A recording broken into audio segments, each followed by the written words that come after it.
You wake up, and before your feet even hit the floor, you hear the soft sound of paws following you. Bathroom, kitchen, living room. It doesn't matter where you go. Your golden retriever is there like a living shadow. At first, it feels sweet. It feels like love. But what if that loyalty hides something deeper? Something your dog isn't choosing, but craving? Think about it. When did your dog last choose to stay behind? And that's not a coincidence. There's a myth out there that Goldens follow you because they're being affectionate. That it's just their friendly, but tells a slightly darker truth. Constant shadowing behavior is not just about love, it's about dependency. Their brain is wired to attach, to belong, to never be left out of the pack. When that instinct isn't balanced, it can turn love into anxiety. And that's when the problem begins. Slow, invisible, and often disguised as innocence. Here's what most owners get wrong. You think your dog is choosing to follow you, but in reality, they're chasing safety. To them, your presence equals survival. Every step you take away triggers a silent alarm. Danger, loss, uncertainty. A study from a behavioral center in Paris showed that dogs with strong social breeds, like golden retrievers, experience spikes in cortisol, the stress hormone, after just a few minutes of isolation. So, when your dog trails behind you, it's not just cute. It's a biological signal screaming to stay close. Now let's be clear. Your golden's clinginess doesn't mean you've done something wrong. This behavior is ancient. For centuries, this breed worked alongside hunters, waiting for signals, reading human emotions, retrieving game. Their safety depended on proximity.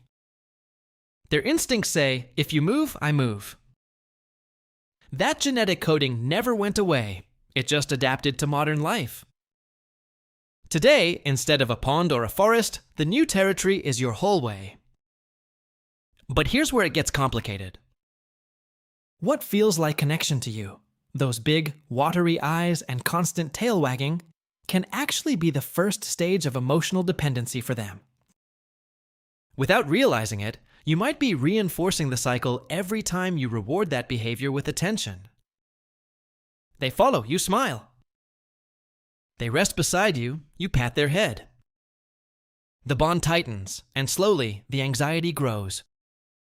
It's like giving emotional sugar, sweet in the moment, destructive over time.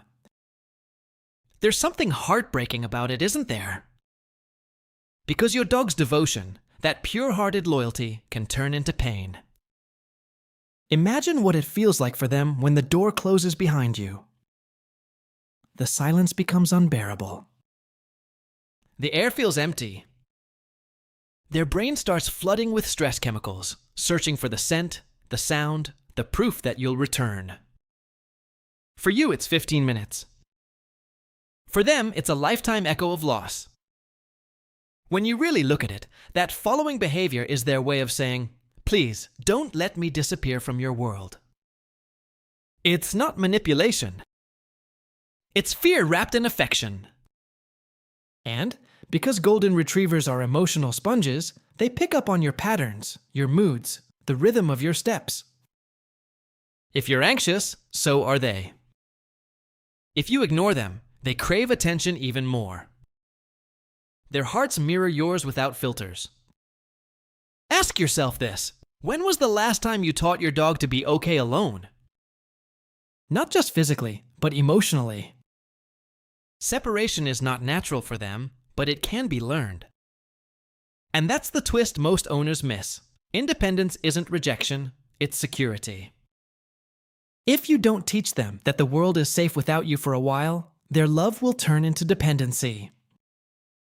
Their trust will shrink to one person, you. Let's pause here. This isn't about guilt. It's about awareness. You can't fix what you can't see, and now you're seeing the invisible truth. Your golden isn't just following you, they're protecting their entire sense of safety. It's not a flaw. It's who they are. But if left unchecked, it becomes emotional exhaustion for both of you. You love your dog deeply, but real love means helping them feel safe, even when you're not there. So next time those golden eyes watch your every move, don't just feel flattered. You are their home, their universe, their anchor. And in the chapters ahead, you'll learn how to keep that bond strong without letting it turn into a cage. Because that endless following, it's not just affection. It's a cry for balance. And now that you know that, you can finally start listening the right way. Your golden retriever's heart beats with an ancient rhythm, a pulse that echoes back thousands of years to a time when survival meant belonging. Every fiber of their being is built around connection. They are not just social, they are wired to synchronize, to act as one with their pack. And in your home, that pack is you and anyone who moves within your walls. When your dog follows you, it's not a choice born of habit. It's the instinct of an animal that knows isolation meant death in the wild. Long before soft couches and stainless steel bowls, golden retrievers were partners in the hunt. They waited for signals, joined in silence, depended entirely on the human beside them. Their instincts formed through centuries of teamwork, sharpening their sensitivity to every gesture, every tone, every breath. That's why your dog knows when you're sad before you even say a word. They read energy the way we read text. They feel before they think. And this sensitivity, this hunger for harmony, is beautiful until it turns into fear of disconnection. If you think about it, your golden doesn't just want to be with you. They need to. The sound of your voice, your scent on the air, your footsteps in the hallway, all those cues tell them the pack is safe. When those signals fade, their brain doesn't just feel lonely, it feels lost. It's the same biological principle that drives wolves to howl when separated, a method to locate, to reconnect, to survive. That's not weakness. That's ancient intelligence, written into their DNA, like a code of loyalty that never expires. Modern life doesn't support that code very well. You go to work, close doors, lock rooms, live with schedules. Meanwhile, your dog's instincts are still whispering, stay close. Follow the leader. They're trying to fulfill a role evolution designed for open land, not small apartments or quiet hallways. And when that need can't be met, it doesn't just vanish, it transforms. It becomes pacing, whining, constant shadowing, or even destructive behavior. These aren't signs of disobedience. They're expressions of instinct with nowhere to go. Most owners mistake this as over-attachment or bad training. It's an emotional mismatch between a creature of togetherness and a lifestyle of separation. Imagine being designed to work in a team all your life, and suddenly you're told to operate alone with no explanation. That's what your golden experiences every time you leave the room without closure. Their instinct shouts for reassurance. Are we still a pack? Are we still safe? Yet most of the time, no answer comes back. There's a reason often calls dogs attachment species. Their oxytocin response, the chemical of bonding, mirrors ours. Every glance, every shared moment creates a neural imprint of safety. That's why a simple look can calm their heartbeat or stop them from whining. But there's a dark side. When their oxytocin levels drop too fast, like when you suddenly leave, they experience something close to withdrawal. That's why some Goldens panic, howl, or scratch at doors. Their brain is literally craving reconnection. Think about what that means. The bond you share isn't just emotional, it's biological. Your presence has become part of their homeostasis, part of how they regulate stress and happiness. When you're gone too long or too often, their chemistry spirals. It's not about being spoiled or needy, it's about survival signals going unanswered. They're not misbehaving. They're communicating pain the only way they know how, through action. And yet there's hope in this. Because what evolution gave them, the drive to belong, is also their greatest strength. Once you understand it, you can use it to build stability instead of dependency. You can turn their pack instinct into confidence. It starts with small rituals, clear departures, calming returns, consistent cues. By honoring their instincts instead of fighting them, you speak their oldest language, trust. So next time your golden curls up beside you or trails your every move, see it for what it truly is. Not clinginess, but communication. They are not broken or over-attached. They're just doing exactly what their ancestors taught them to do. Stay close, stay loyal, stay safe. You are their pack. And in the next chapter, we'll expose the moment where love becomes dependence and how to make sure their trust stays strong, not fragile. You call it love. That constant presence, that tail that never stops wagging, that sparkle in their eyes every time you move. It feels pure, sincere, and unconditional, and it is. But if you look closer, beneath that warmth, there's a fragile balance between devotion and emotional dependence. Sometimes what you see as affection is actually anxiety dressed as loyalty. And when that line blurs, your golden retriever begins living not out of love, but out of fear of losing you. This is the hardest truth to face. Your dog's attachment isn't always healthy. When every second apart feels unbearable, it stops being love and starts being distress. Have you ever noticed your golden panting excessively when you pick up your keys? Or pacing at the door before you even leave? That isn't excitement, it's preemptive panic.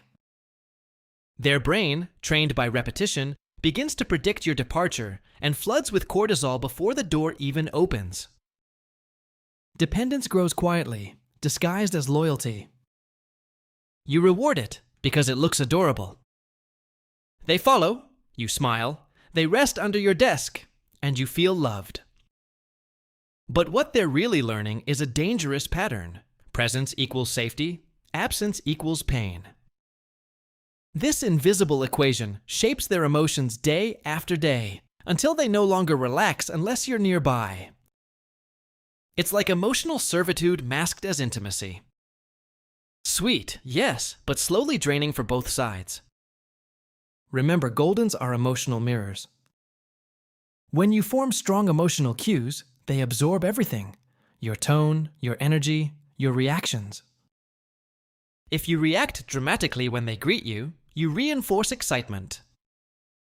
If you sneak out quietly to avoid guilt, you reinforce suspicion. They read the subtleties of your behavior, the way a musician reads notes. Every hesitation, every sigh, tells them when to worry. And soon they learn not how to trust, but how to anticipate loss. Here's something few owners admit. Sometimes we like that dependence. It makes us feel needed, important, irreplaceable. It feeds our ego to see a living being love us that much. But that kind of relationship, as beautiful as it feels, is one-sided. Because dependence always comes with fear. Your dog doesn't just love you, they fear the world without you. And love mixed with fear is a ticking time bomb for any bond. Think about what happens inside their body. When you leave, their heart rate spikes. Their stress hormones rise. Their brain can't distinguish between a real threat and separation. That's why you come home to chewed furniture, scratched doors, or torn pillows. Those aren't acts of rebellion, they're self-soothing. It's the doggy version of a panic attack. They don't destroy things out of spite.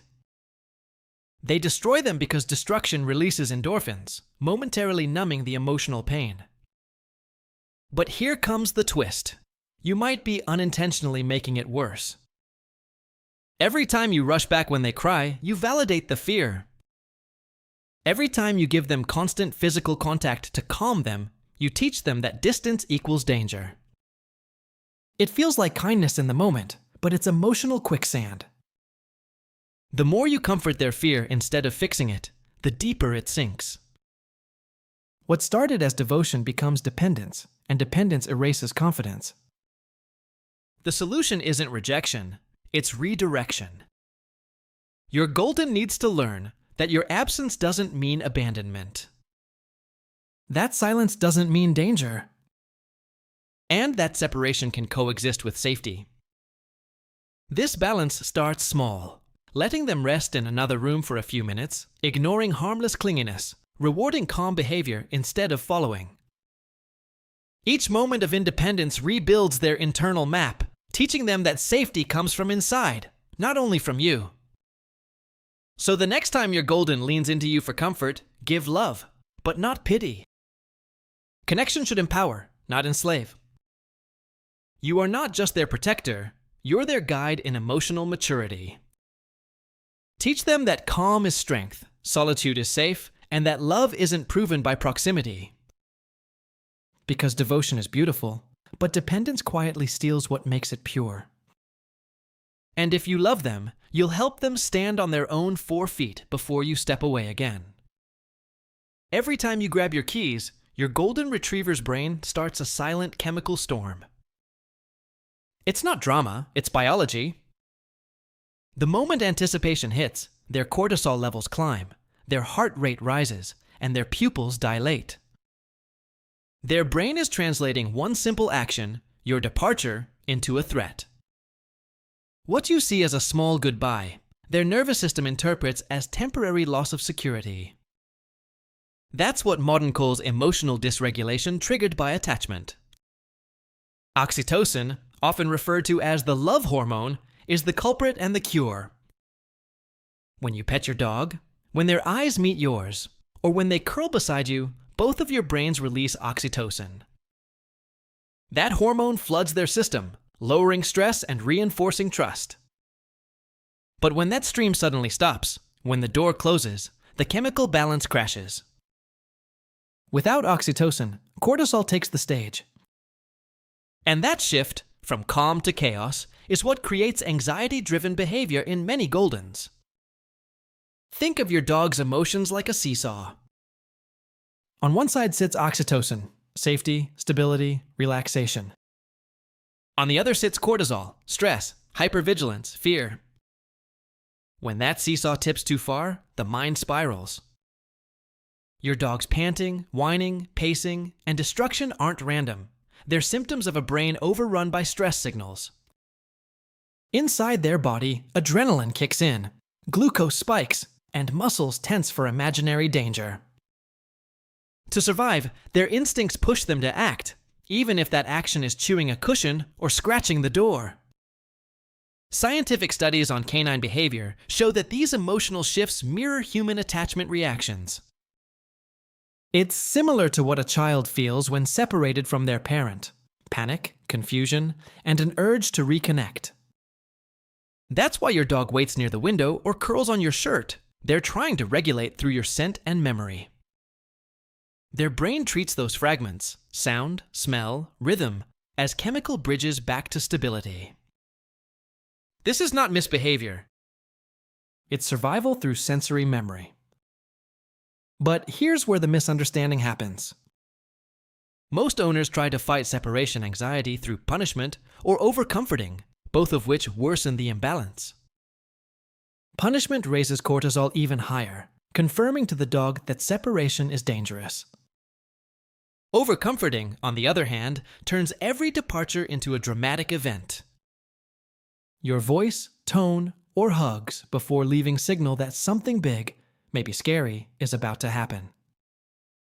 In both cases, the brain connects separation with emotional spikes, not peace. The remedy lies in predictability and calm exposure.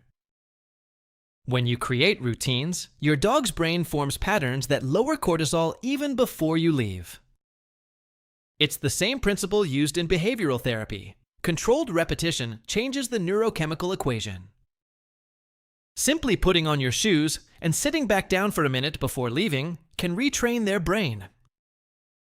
Over time, the association between those cues and panic begins to fade. Proves that security isn't built on constant presence, but on consistent signals of return. Another fascinating detail: golden retrievers have heightened sensitivity to human facial expressions. When you rush out looking tense, their mirror neurons, yes, they have them, fire up, copying your emotion. That means your anxiety becomes theirs. Their brain doesn't just sense your absence, it physically echoes your fear. So, your calmness isn't just a feeling, it's medicine for their chemical balance. Every moment of your composure teaches their biology to trust separation. Think about it this way: inside your golden's head and emotion are constantly dancing. Hormones, instincts, and learned behaviors compete for control. You can't eliminate their attachment, but you can reshape its chemistry. If you build independent habits, create environmental comfort, and signal stability, their cortisol drops and oxytocin slowly rebuilds even when you're gone. This is how your absence can become an opportunity for growth rather than distress. So next time you leave the house, don't say a dramatic goodbye. Don't whisper promises or sneak out. Just leave with quiet confidence. Let and love work together. Your golden's brain will learn what your heart already knows. That absence is temporary, and connection doesn't depend on proximity. By mastering the biology of separation, you're not just protecting their peace, you're teaching them emotional strength, one departure at a time. You've seen what happens when love turns into dependence: the clinginess, the worry, the confusion. But the beauty of your golden retriever's heart is that it can heal fast. This chapter isn't about punishment or tough training, it's about gentle rewiring.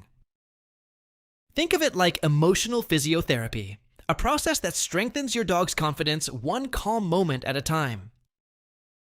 Because real love doesn't mean never leaving, it means teaching them they're safe even when you do. Let's start with your energy, because that's the first medicine your dog feels.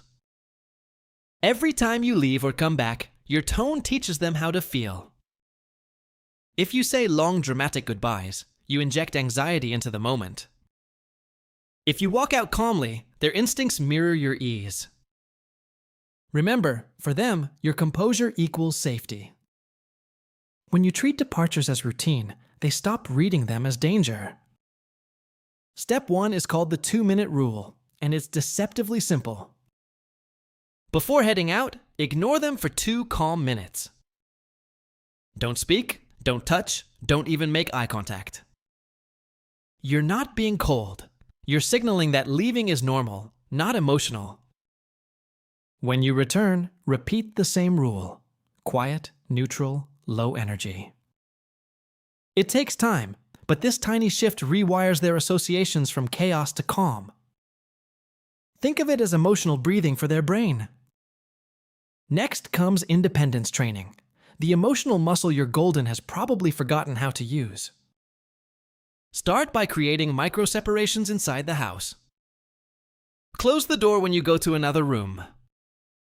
Let them be out of sight for short bursts. Reward calm moments, not clingy ones. Over time, those minutes grow silently stronger. You're not teaching distance, you're teaching trust. They learn you always come back, and that lesson becomes their new anchor.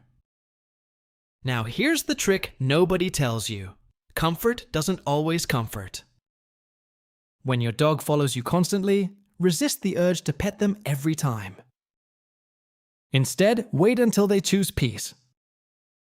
Give affection when they're calm, not needy. That's how you flip their focus from dependence to self-regulation. They begin associating tranquility with connection. It's behavioral reinforcement dressed as love. Enrichment is your secret weapon against separation anxiety. Goldens are thinkers. When their minds go idle, anxiety fills the space.